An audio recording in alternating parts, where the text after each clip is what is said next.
The 2023 college football season has begun its week 1, and it's time to preview who's going to win the championship at the end of the season. And why is LSU and Georgia heading for a part 2 of the SEC championship game? We'll tell you next on the Locked On NFL Draft Podcast. You are Locked On NFL Draft, your daily podcast covering the NFL Draft.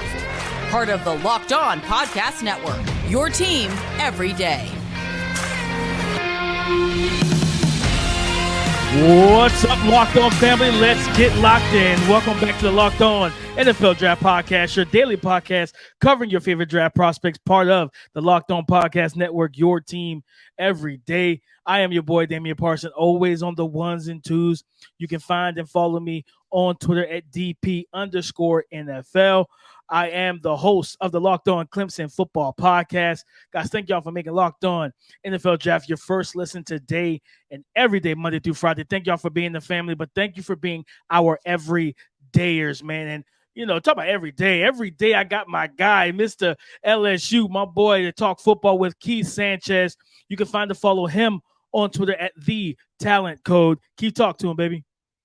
What's up, Locked On family? This is Keith Sanchez, senior draft analyst with the Draft Network, man. In 2019, national champ with those LSU Bingo Tigers, man. But you know why we're here, right? Myself, Damian Parsons, man. We're here to bring you that championship level content surrounding the NFL draft 24/7, 365, man. You know who to tap in with, your dynamic duo, man. When DP, we talk about the NFL draft, right? The NFL draft, it starts with college football, and DP, college football kicks off. So I said, you know what? It's only right that we do a college football preview where we pick. We're going to go through, we're going to pick, man, the champions from each conference, right? SEC, Big 10, Pac-12, ACC, Big 12, man. Then we're going to double down, and then we're going to predict the college football playoffs and who we think is going to win a national championship. And I'll tell you, DP, in my time, right? And you pay attention to college football, and why is this relevant to the NFL Draft Podcast? Because usually the best teams win, right? I know when I was at LSU, I think that year in 2019, we had 15 guys drafted, right? Alabama has had 10-plus guys multiple times. We've seen what Georgia has done defensively. So it starts in college football. So DP, Locked On NFL Draft Podcast. It's time to get this thing going, man. We're going to start this thing off with picking the big dog, right? Who's going to win? SEC champion, SEC, and Big Ten. We're going to talk about that right now. DP, before we get that started, why don't you kick them with the title sponsor? Today's episode of Locked On NFL Draft has been brought to you by LinkedIn Jobs. LinkedIn Jobs helps you find the qualified candidates that you want to talk to faster. Post your job for free at linkedin.com/LockedOnNFL. That's linkedin.com/LockedOnNFL to post your job for free. Terms and conditions apply.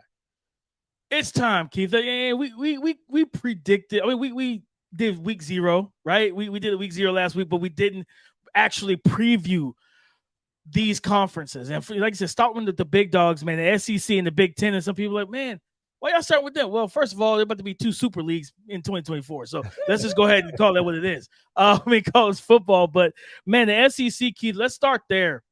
Who do you have matching up in the SEC championship game? And who do you have winning the SEC? Are they going to the playoffs? I'm going pretty much chalk in this situation. I'm going Alabama out of the West. With LSU and Texas A&M probably being the contenders. I like what Ole Miss has and potentially Arkansas, but I'm still thinking Alabama's going to finish this thing out. Georgia out of the East, right? Just go chalk with that situation. Then I'm going to go Bama. I'm going to go Alabama. I'm going to go it because this, DP. I don't know if Nick Saban is going to allow Kirby Smart, right, to go 3 consecutive years, just winning a national championship. So I'm going to go Alabama winning the SEC. So for me, Keith, you list off all the teams in the conference. For me, my dark horse, the team I would love to get to the SEC championship is Arkansas, man. Yeah. Raheem Rocket Sanders, KJ Jefferson, man. Ty Broden, who they brought over from, I believe it wasn't Tulsa. I forget the school he came from. But then you got Isaac Tesla, the other transfer wide receiver, who I think is like 6'2". I think Broden's like 6'6", 6'7", tall, lanky guy. I would love to see that team make it to the SEC championship game. Defensively, no Drew Sanders. I don't know how good they're going to be, how they're going to replace what he brought to that front. I'm going Georgia. Georgia's in the East. I'm going Georgia. I think that it was tough. It was tough. I was going between Georgia and Tennessee. Tennessee's my other one. That's my other dark horse too. Is like people sleeping. I think Tennessee with Joe Milton are going to be able to cook this year as well. But I'm gonna pick Georgia. But Keith, I'm not going Alabama. I'm going LSU. I think Jaden and Malik Neighbors and that LSU team, and defensively, I think they got some ballers over there as well. I'm picking LSU to make it to the SEC championship game. And Keith, the winner, I'm picking LSU. I'm picking LSU to knock off Georgia. DP, hold on, man. Hold on. I'm picking LSU to knock off Georgia. We're supposed to have each other's back on this podcast, man. I'm the LSU guy. I pick Bama, then you come on here and you pick LSU not only to come out the West, but to win the whole SEC championship. So I'm more than sure I'm going to hear about this, but I'm keep going. I just thought you kind of threw your guy under the bus a little bit. Listen, man. I thought you was gonna go LSU too. I was like, oh, keep gonna go LSU as well. Now, Bama's got some questions for me, man. With the quarterback situation, like I don't even think they've picked their starter yet. It's between three dudes, and I'm like, I expect I forget the big kid's name, the athletic one, Jalen Milroe. I expect him to be QB1, but yeah, DP Alabama just has regular people problems now. That's how I'm looking at this, right? Like, they went Bryce Young, they've went Mac Jones, went Tua, 3 first-round picks. Yeah, now and Jalen Hurts, right? 3 first-round picks and a second-round pick. So now they just got regular people problems. You know what I'm saying? But I think they'll still be okay, man. This thing is definitely fully loaded. But there you have it. We're both picking somebody out of the West, right? You're picking LSU. I'm picking Alabama. This would be fun. Like we said, the quarterback race with Alabama would be rather interesting because there's a lot that has to unfold there. I think, DP, this is what I think. I think we get a more traditional Alabama team where they're going to run football with that offensive line. We just finished watching Swamp Kings, right? And they talked about Mark Ingram and, all of those guys. I think we're going to get a vintage 2011, 2012-esque type Alabama team with DP. Let's keep this thing going to the Big Ten. Who do you have winning the Big Ten? Man, in the Big Ten championship game, I have the Michigan Wolverines facing off with the Wisconsin Badgers. Man, I'm kind of high on this new look Wisconsin offense that they're going to be running, that Phil Longo air raid, having a Tanner Mordecai from SMU come over to be their quarterback. One of the better running backs in the nation with Braylon Allen in the backfield. He's one of the top, backs for the 2024 NFL draft class, man. And remember this name, Shamir. I want to say, I think it's DK. Yeah, Shamir DK, the wide receiver, number 13, track guy, big. I think he's like 6'3", 212. Supposed to be their kind of X movement receiver in that Wisconsin offense. And when they're running that air raid and a better quarterback play, I think he's going to have a big year for them. He should have a breakout season and campaign now. So I got Wisconsin, Michigan in the Big Ten championship game. But I'm going the Wolverines, baby. They're getting back to the playoffs, big dog. The Wolverines are getting back to the playoffs. Harbaugh's going to have those guys ready. More J.J. McCarthy throwing early in the season, not waiting to the last minute to let them, air it out. I think J.J. McCarthy can lead this team to the college football playoffs yet again. Okay. And DP, we went the same exact two teams, man. Wisconsin from the one division, and then I went Michigan from the other division. I was torn though. In Big Ten, when y'all reconfigure all of this stuff, and maybe this part of the plan, balance it out, please. Like there's no reason why Wisconsin, Nebraska, Minnesota, and Iowa, should all be in the same conference. I mean, all in the same division, and then you got Penn State, Ohio State, and Michigan, because then you never see them in a Big Ten championship game. Like they need to balance it out. Or do like the ACC, Keith, just eliminate divisions and make it one league. I was trying to remember who just implemented that, but that was the ACC this year. That's about to implement right. Everybody's going to play everybody, and then just meet whoever in the championship. But I'm gonna go Wisconsin and Michigan. I'm gonna say this, man. This Michigan team, it appears to be loaded, right? Like you're talking about the wide receivers. I think they have Roman Wilson, along Cornelius with Johnson. Yeah, Cornelius Johnson, and then there's running back backfield. Everybody's eyes on running back Blake Corum. But I'm going to talk to the people. running back Donovan Edwards. Pay attention to him. He will be the splash guy this year. I think that's going to jump off the scene that nobody's talking about. He's going to come and elevate himself. Then, like you said, J.J. McCarthy, the dual threat, his ability to run with the football. But I'll tell you, I had a tough time because I do look at Ohio State, right? The quarterback situation is a question mark. And I don't want to make any declarations about if I think the quarterback is going to be good or not, because truthfully, DP, I have no idea how he's going to play, right? I just know that it appears that the job was given and nobody took it. You know what I'm saying? Yeah. And that kind of worries me just a little bit. Obviously, their wide receiver core is completely loaded. I just wonder if from the quarterback perspective, they took a step back towards Michigan and Penn State, right? And then now those teams able to overcome them. Penn State is crazy enough, Keith.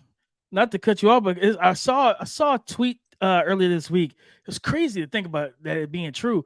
That the first year starters, the last couple of years, I think with Ryan Day and them there, the quarterbacks in their first year as a starter threw for over 4,200 yards and plus 30 plus touchdowns. I'm like, bro, that's insane to think about. That's why I don't want. If Kyle McCord could do that, like that might put them over the hump against Michigan, maybe. Yeah, but that's why I don't want to count them out, right? Because then you talk about defensively, like that's why I don't want to count Ohio State. That's why I said I'm not making any. I'm just choosing Michigan. I'm not talking bad about Ohio State because we know what they can do offensively. But DP, then you talk about on the defensive side of the ball for Ohio State, right? You're talking about edge rusher Jack Sawyer. You're talking about JT Tuamamalu. You're talking about defensive tackle Michael Hall. You're talking about safety Lathan Ransom. You're talking about cornerback Denzel Burke. All these are 2024 NFL draft prospects, man. And we said what? Draft prospects win you football games. And so they have a lot. I'm just rolling with Michigan. I think Michigan keeps the momentum going, and Penn State is definitely a sleeper for me. With DP, that wraps up this SEC and the Big Ten, but we still have 3 more Power 5 conferences to predict, right? The ACC, the Big 12, the Pac-12. So coming up next, man, we're getting into these conferences. And I think these are going to be some wild cards, right? Because these are the kind of guys that's kind of up for grabs each year, kind of changes just a little bit. So coming up next, man, we're going to get into these champions of the last 3 division conferences. These days, every new potential hire can feel like a high-stakes wager for your small business. You want to be 100% certain that you have access to the best qualified candidates available. That's why you have to check out LinkedIn Jobs. LinkedIn Jobs helps you find the right people for your team faster and for free. All you have to do is create a free job post on LinkedIn Jobs, then add the purple hashtag hiring frame to your LinkedIn profile to spread the word that you're hiring. You have simple tools at your disposal, like screening questions that make it easy to focus on candidates with just the right skill set and experience so you can quickly prioritize who you like to hire as well as interview. It's why small businesses rate LinkedIn Jobs #1 in delivering quality hires versus leading competitors. So LinkedIn Jobs helps you find the qualified candidates that you want to talk to faster. Post your job for free at linkedin.com/LockedOnNFL. That's linkedin.com/LockedOnNFL to post your job for free. Terms and conditions apply. The ACC Championship, Keith, last year was Clemson versus North Carolina. Drake May and DJU, and then Cade Klubnik came in and led them to victory. This year, Keith, it's going to be Florida State. It's going to be a rematch from September 24th, I think. Week 4, where Florida State comes to Clemson. This is going to be a rematch in the ACC Championship game for me, Keith. Florida State Seminoles versus the Clemson Tigers. And I'm going Clemson. I think the defense is better. You talk about a team, as we talked about with Michigan, defensively being loaded, and Ohio State. The defensive line for Clemson is one of the best in all of college football. NFL prospects all across it listen, for y'all, he's not ready yet. He's not eligible yet, but Peter Woods, the freshman phenom, has been listed as a co-starter. I talked about it on the Locked On Clemson podcast. He says as a co-starter at defensive tackle, so he's going to get a lot of run. He's been impressive in spring camp. This young man he's an animal. He's a beast, and he's just a true freshman. So you look at that. Andrew Makuba, R.J. Mickens, who nobody talks about as a safety. Senior safety R.J. Mickens can ball, Keith. Mm-hmm. So I think defensively, I think it'll probably be I do think this is could potentially be a shootout. I think this could be a shootout with the firepower that Florida State has, and no, a lot of people don't know about the firepower that Clemson has, but they have firepower in their receiving room. Finally, for the first time since like 2020 or since COVID, I think this is going to potentially be a shootout. But I'm going with the best defense to make enough plays, so I'm going Clemson to win the ACC. I like that. I'm going Clemson to win the ACC also, and I have the same exact title game, BP, with Florida State and Clemson. And you look at it, right? It's going to be. I think this is going to come down to with those two teams, right? Because a lot of Florida State, they have offensive firepower, right? So I think it's going to be one of the better offenses in college football versus one of the better defenses in college football, right? Because you talked about Andrew McCuba and you talked about RJ Mickens, and then you talk about the linebackers, right? The entire defense, Wiggins, right? You have Wiggins out there, at the cornerback position. So this entire Clemson defense is loaded, and it's just one of those philosophies, right? When they say that offense wins you games and defense wins you championships. I think that the defense is going to keep Florida State close enough, and then Clemson is going to be able to make enough plays offensively, right? And I'm interested to see how this new Clemson offense looks and how they're able to implement some more wide receivers. I know you talked about it on a Locked On Clemson podcast, right? Just them getting more of these guys that can make plays in space instead of these big body wide receivers, and that's so much why Clemson struggle. But DP, Florida State, right? I wouldn't be surprised if Florida State won the first matchup. Right, like that. That's what, because I think these guys are real, man. Johnny Wilson, and then I'm blanking on my guy that transferred. Keon Coleman. Keon Coleman. I'm sorry, Keon Coleman that transferred from Michigan State. This is the real, he's a real deal. He's a guy you're gonna see come Saturday against. Sunday. They play Sunday night against LSU, and that's why I say draft prospects. Running back Trey Benson, right, is going to get the job done. Yes. They had the transfer tight end from South Carolina, Jaheim Bell, right, on this Florida State offense. So this offense is loaded, is locked, is ready to roll. But I'm going to go with Clemson on this one, winning the ACC. Let's go. Let's transition. What are we going to go? We want to go to Big 12. We want to go to Pac-12. Let's do Big 12. Big 12. Let's go Big 12. We'll leave on the West Coast, right? So we can stay out there on the West Coast. Big 12, BP. Who do you have, man? I have Texas. It's going to sound like, routine, but I got Texas, Oklahoma. I think Brent Venables is going to have this defense humming all season long. He's bringing in recruits and listen, he's one of the best defensive minds in college football. All they need is for the offense with Dylan Gabriel and company to play sound complementary football for the defense, score, don't turn the ball over. I think they can do that in the Big 12. And of course, Texas, man, Steve Sarkisian, Quinn Ewers, the talent that they have over there, man. They got like a three-headed running back room with Bijan gone, a bunch of, and all three are talented dudes, man. But Adnan Mitchell coming over from Georgia, like Xavier Worthy, Jatavian Sanders, man, this offense is loaded, Keith, in terms of talent. And that's why I'm going with them. I'm going Texas, man. Listen, I think I did this last year on the Talent Factor podcast when I picked Texas. But I'm going to do it again, okay? I'm going to do it again, and I'm thinking Texas is back. I'm going to say it right now. Texas is back, and they're going to win the Big 12. And I'm going to say this, Keith, prediction, they're going to the college football playoffs. I think Texas is finally going to get back to the big time, to the prime time. They haven't been there since, Colt McCoy and Vince Young. I think it's time, Keith. Okay, look, I'm gonna go with this. We have one of the two. We have one of the two of the same. I have Texas making the Big 12 championship game. I'm going Baylor though. Baylor, I really like what they're building out there. And you're talking about just draft prospects. They have a big defensive tackle, Gabe Kelly, I believe. Gabe Hall. I'm sorry, Gabe Hall. Gabe Hall, man, big defensive tackle that can move. That's fluid. He's gonna remind some people somewhat of Gervon Dexter-ish, right? I may like him a little bit more as a draft prospect, big 6'6" kid that can move around. They're going to play solid defense, right? And then offensively, I just think they're very efficient under, offensive coordinator Jeff Grimes. They're just very efficient team. So I'm going to go with Baylor making the Big 12 championship, and then Texas, DP. You named off all the offensive weapons that were draft eligible. Then there's one guy who transferred last year, but he tore his ACL. Wide receiver Isaiah Nayer from Wyoming. He tore his ACL, I believe, in training camp last year. So he didn't play at all for Texas. Yeah, and I think I gave him a 3rd-round grade just from watching this film at Wyoming. So it's definitely a guy that you need to pay attention to. This Texas team is loaded offensively. It's just a matter of what do they put out there defensively, for them to balance their team out as a DP. Like we said, man, West Coast. We're going to stop this thing on the West Coast. Let's go to the West Coast. Where are you going? Are you going with the Heisman winner, Caleb Williams, USC, to win the Pac-12?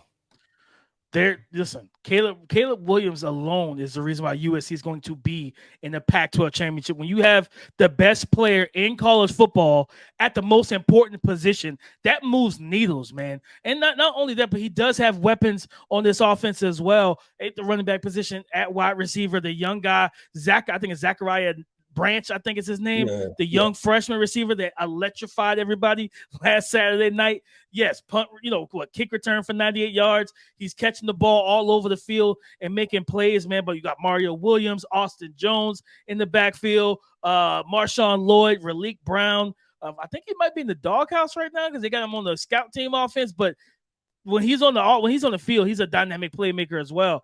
But defensively is where I have my concerns with them, Keith. And the team that they're going to be facing is the Washington Huskies, where you got Michael Penix, Roma Dunze, Jalen McMillan on that offense, that big three, right? But defensively is where I think this thing takes a turn because Washington has some dogs. ZTF with Zion. I can't pronounce his last name. That's why I'm using the abbreviation. ZTF off of one end. And you got Braylon Trice coming off the other, man. Defensively, Washington has the leg up over USC, but their offense can go throw for throw, blow for blow, score for score. So I'm picking them Huskies to come out of the Pac-12 and win the Pac-12 championship. And I'm sorry, Caleb, but back-to-back years that you got knocked off the pedestal in the Pac-12 because you lost to Utah last year, you're going to lose to the Washington Huskies this year. Yeah, DP, when it comes to predicting the Pac-12, it was almost like this, that if this would have happened this year, the Pac-12 might be here next year, right? Like, and it won't be. It won't be because what I'm talking about is this is such a balanced conference this year, right? And you mentioned Washington with Michael Penix, right? And then you still have UCLA that's going to come out of nowhere. They're going to do some things. USC, right? You have Utah with Cameron Rising. Then you have Oregon with Bo Nix, right? Then you still have what is the wild card in Oregon State, a team that won 10 games last year with DJ Uiagalelei. So there's 6 viable candidates. Cam Ward in Washington State. Yeah, forgot about Cam Ward, Washington State. This is the most balanced this conference has been in a while. And like I said, that's why I make the statement that if this would have happened 2 years ago, the Pac-12 may still be here. But unfortunately, timing is everything. And, we know where the Pac-12 is headed. So this will probably be our last year predicting who's going to win the Pac-12 with DP.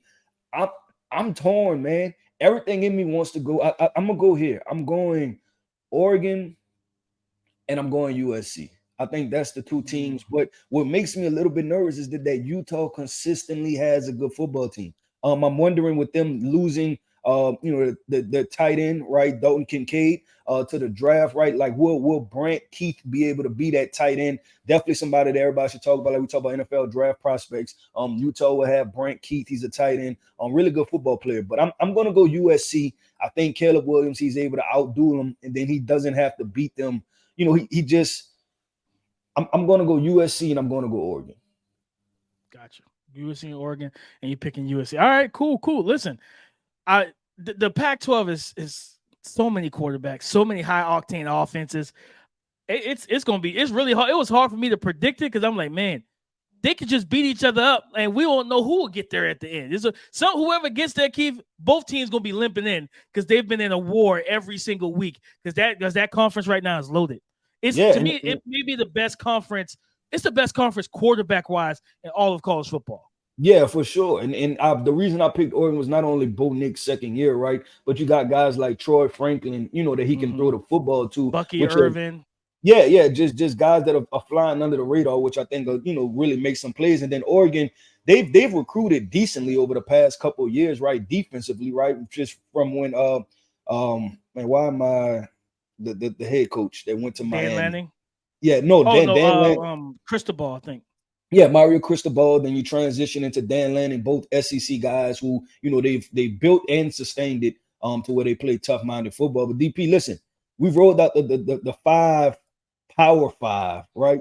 Champions, right? We put our name on that already. Now it's time to predict who is going to the college football playoffs. There's only 4 spots. Somebody's going to be left out. What conference do we believe is going to be left out this year? And then who we think is going to win the national championship? So we're predicting all of that coming up next.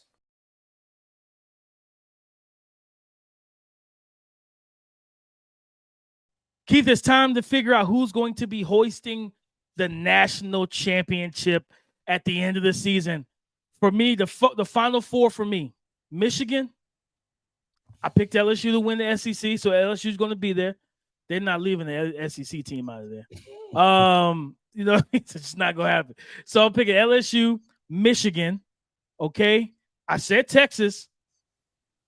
I'm not giving SEC 2 teams. I'm not doing it. I'm going Clemson. I think Clemson's going to be able the resume for Clemson, knocking off some tough opponents and then beating Florida State in the finals. I think, especially if they only have like 1 loss, I think that Dabo Swinney and all of them, the offense looks better. They're going to give them a shot. So I'm going Clemson, Michigan, Texas, and LSU. And I'm picking Michigan to win the national title, Keith. I think that team, they are one of the more, to me, they're one of the top 3 talented teams in the entire nation. And I'm picking Michigan to walk out of there. And that's going to be the nice coup de grace. It's going to be a nice sign off for Jim as he goes right back to the NFL. You took the words right out of my mouth, DP, because we know that's what's going to happen. He's going to be the head coach of the Arizona Cardinals. That's what's going to happen. He's going to the West Coast. That is what's going to happen, DP. You took the words right out of my mouth, man. But listen, I'm going to go with these are my 4 teams, right? Because I picked Alabama. I picked Texas to win the Big 12. I picked Oregon to win the Pac-12, right? Then I picked Clemson to win the ACC, and I picked Michigan to win the Big 10. I'm going to pick, I think the Pac-12 gets left out again because I just think that they're gonna beat up on each other. I think Same. I'm going to go Alabama, I'm going to go Texas, I'm going to go Clemson, and I'm going to go Michigan. So I think we have 3 of the same Final Four, right? You have LSU instead of Alabama. And then I'm torn between 2 teams, Michigan and Clemson. I'm torn between Michigan and Clemson winning the national championship. I think I'm going to go with Michigan. And the reason I say it like that is because I'm not confident. Right? They're like in parts of me wants to pick Clemson, but I think this, DP, this is what this comes down to, right? It's one thing to pick the team, but what is the underlying sentiment in college football? This is about to be fun, right? Like we have some balanced teams, we have some curveballs, we have some things that's going to come all the way out of left field, right? Because there's always a sleeper team that emerges, right? Who's going to be that team? Who's going to be that quarterback that comes out of nowhere that nobody's talking about, man? That nobody's talking about that could potentially elevate his team, right? Like you talked about Tennessee. Could it be Joe Milton elevating Tennessee, right? We know exactly where they were before their quarterback last year was injured, right? Hendon Hooker, they were in prime position to potentially make a playoff run, right? He tore his ACL in that game against South Carolina. So I'm split between Clemson and Michigan. I kind of want to say Clemson. I kind of want to say Michigan. I'm going to go with Michigan, though, DP. I'm going to go with Michigan. I'm going to stamp that. It doesn't even sound right, right? It's been since the days of Charles Woodson that Michigan has had a championship level football team. This don't even sound right, but I'm going to go Michigan on this one. And not only that, DP, we picked the hardball stuff, right? We also got to pick the heat is on for Ryan Day. Ryan Day is going to be in trouble. If this situation unfolds like this, would that be? What, three straight losses to Michigan? Three straight years. Yep. Luke Fickell, right? He's the head coach of Wisconsin now, but he's an Ohio State guy. He might be on his way to Ohio State. Him or Mike Vrabel, right? So we out here predicting coaching changes also, man. But man, I think that was a fun show. We talked about draft prospects, man. Look, Michigan will be as loaded as any team out there. They have a ton of offensive firepower. Clemson is right there with them. Alabama, we know that they're gonna figure it out. Right, they're going to be some guys that figure it out. Texas was a team that we both talked about. DP. Texas has a lot of offensive firepower, and USC, best quarterback in the 2024 NFL draft, right? As of now, right? Caleb Williams, he's going to be able to elevate some people. So, man, this thing is going to be fun. College football will be fun. Y'all make sure to tap in with us, man, throughout the whole season. We're going to talk some college football also talk. We got to talk about them because that's where the draft prospects reside. Man, shout out to our everydayers. Thank you for tapping in with us. And let us know who y'all predicting to win the different conferences in the national championship. It'll be a fun conversation. As you can hear, I'm not confident. I'm not 100% confident, man. And that's just because there's so much parity in college football, and I'm excited about it. But once again, man, thank you. Shout out to our everydayers. Yes, sir. Listen, guys, go subscribe and follow for on YouTube or wherever you listen to podcasts to get the latest episode as soon as it is available on YouTube. Subscribe, listen, FTA for the algorithm. Comment for the algorithm. Hit the bell notification so that you're notified anytime we drop fire content on the channel, guys. So tomorrow's episode, we got Thursday football and college football. We're going to tell you about the prospects that you need to know. We're going to be facing the spread. Me and Keith are now 0-1 versus the spread to start the 2023 college football season. But that is not going to stay. It's not going to stay, guys. So we're going to bounce back. But so tap in tomorrow for that. Listen, in terms of Twitter, you can find and follow us, me, Damian Parsons, DP_NFL, Keith Sanchez at The Talent Code. Talk to us because we do talk back. And just come and join the conversation again tomorrow, guys. All right, come and join the conversation again tomorrow on the Locked On Podcast Network. Your team every day.